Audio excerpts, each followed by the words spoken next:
आज की क्लास ना बहुत ही सिंपल लेकिन इम्पॉर्टेंट कॉन्सेप्ट के ऊपर है।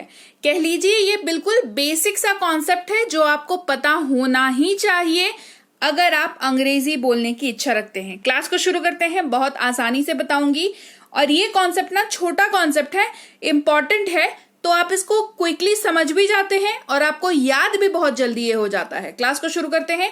आप देख रहे हैं संरीति इंग्लिश एकेडमी, मैं हूं प्रीति मैम। सब्सक्राइब करके बेल नोटिफिकेशन ऑन कर दीजिएगा ताकि आगे की आने वाली क्लासेस की नोटिफिकेशंस आपको मिलती रहें और आप समय पर आकर के क्लास को देख पाएं।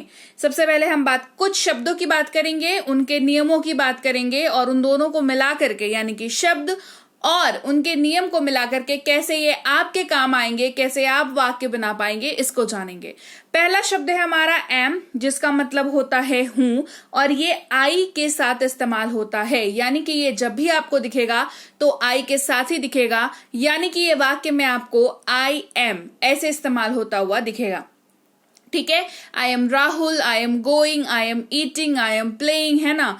इस तरीके से ये आपको इस्तेमाल होता हुआ दिखेगा। जैसे मैं एक शिक्षक हूं, मैं एक शिक्षक हूं, कहेंगे आई एम अ टीचर, तो ये पेयर क्या बना, आई और एम का बना। ठीक है, तो ये मैं, आई का मतलब होता है मैं और ये हमेशा हूं के साथ ही इस्तेमाल होता है हिंदी में।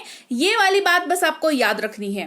अगर आपको ये याद रहता है कि मैं जो है वो हूं के साथ इस्तेमाल होता है तो आई जो है वो एम के साथ इस्तेमाल होता है, ये याद रखने में आपको समस्या नहीं होगी। तो आई एम अ टीचर, ये ऐसी पेयर बनेगा और ऐसे इसका इस्तेमाल किया जाएगा।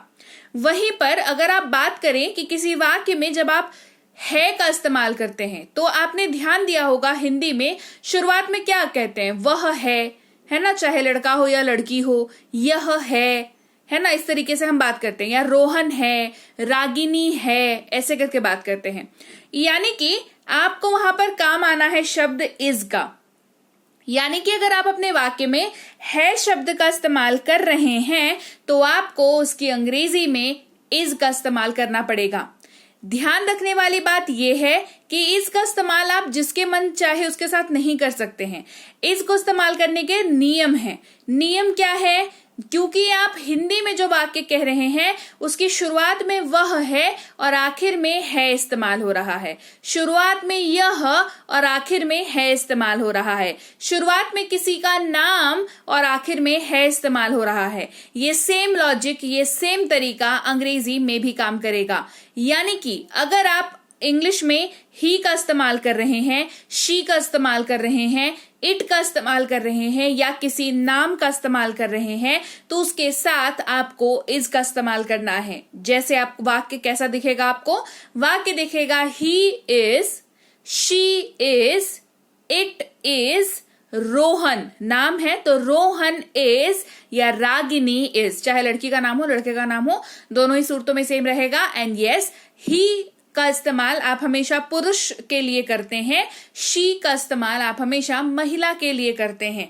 यानी कि महिला के बारे में बात कर रहे हैं तो शी ट्रांसलेशन होगा, पुरुष के बारे में बात कर रहे हैं तो ही ट्रांसलेशन होगा। ठीक है, वह एक डॉक्टर है, ही इज अ डॉक्टर, ही हमने लगा दिया यानी कि पुरुष की बात हो रही है। कहते हैं वह एक डॉक्टर है, शी इज द डॉक्टर, यानी कि महिला की बात कर रहे होते तो शी का इस्तेमाल करते हैं। रागिनी एक डॉक्टर है तो रागिनी इज अ डॉक्टर।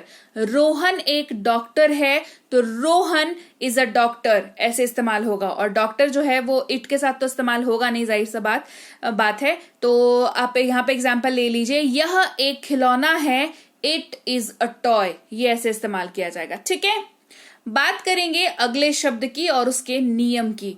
ये आपको, क्योंकि मैं हिंदी से संबंधित आपको बात बता रही हूं तो आप इसको ऐसे देखिए, ऐसे किसी वाक्य में जिसके अंत में आप हैं का इस्तेमाल करते हैं, न के साथ बिंदु लगा हुआ हैं इस्तेमाल हो रहा है, उसकी अंग्रेजी में आर इस्तेमाल होगा। यानी कि जब आप हैं किसी वाक्य में हिंदी में इस्तेमाल करते हैं तो आपने ध्यान दिया होगा कि उसकी शुरुआत जो है वो हमेशा तुम हो या आप हैं ऐसे इस्तेमाल होता है।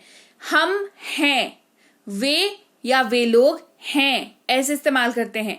तो ये जैसा हिंदी का लॉजिक चलता है सेम वैसा ही इंग्लिश में भी चलेगा। यानी कि आर जब भी इस्तेमाल होगा वो यू, वी और दे के साथ इस्तेमाल होगा। यानी कि आपको वाक्य दिखेगा you are, we are, they are, ऐसा आपको दिखेगा, ठीक है। जैसे वे लोग शिक्षक हैं, दे आर टीचर्स।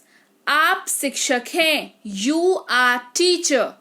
हम लोग शिक्षक हैं या हम शिक्षक हैं, वी आर टीचर्स। ये ऐसे आपको इस्तेमाल होते हुए दिखेगा, ठीक है। हम मजदूर हैं, वी आर वर्कर्स। ये ऐसे ही काम हो रहा है, क्लियर।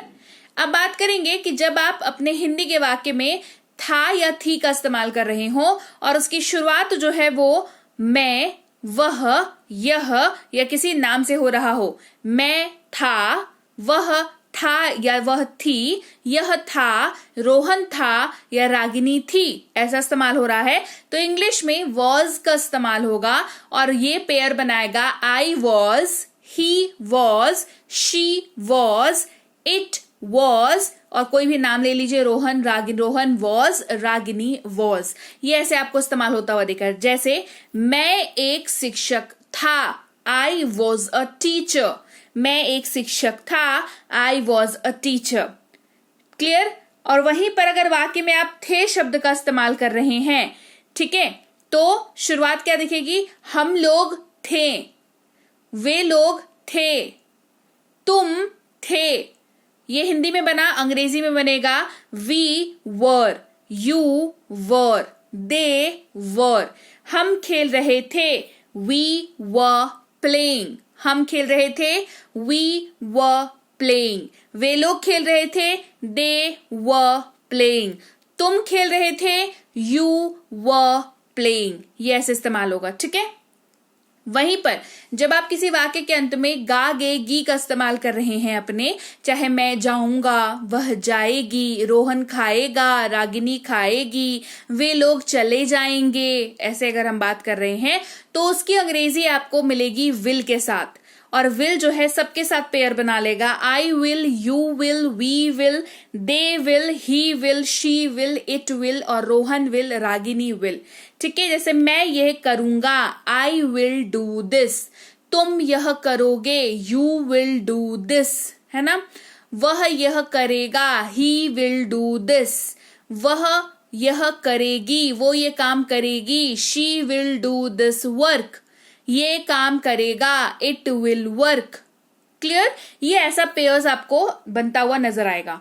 ये जो मैंने आपको शब्द बताए, am, is, are, was, were, will, ये 6 शब्द और 8 सब्जेक्ट्स, ये इनका कॉम्बिनेशन इतना पावरफुल है जिसको अगर आप याद करोगे और इसके साथ आपको खेलना आ गया, आपको इसके साथ जो है वाक्य बनाना आ गया, तो इतने मजे आ जाने हैं आपको अंग्रेजी में, फिर आपका हाथ कोई नहीं पकड़ सकता। आप जो किसी को समझ में ही नहीं आएगा कि आप सीख रहे हो। शुरुआती लेवल है आपका, ये शुरुआत के बेसिक कॉन्सेप्ट हैं और ये आपको पता होने ही चाहिए। तो ये एक थी आज की क्लास जहां पर हमने सीखे कुछ बेसिक कॉन्सेप्ट्स, जिसके इस्तेमाल से आप आसानी से वाक्यों को ट्रांसलेट कर पाओगे। आपको जो भाषा ऑलरेडी आती है, दैट इज हिंदी, उसकी मदद से आप कैसे अंग्रेजी के वाक्य आसानी से बना सकते हैं, वो हमने सीखा।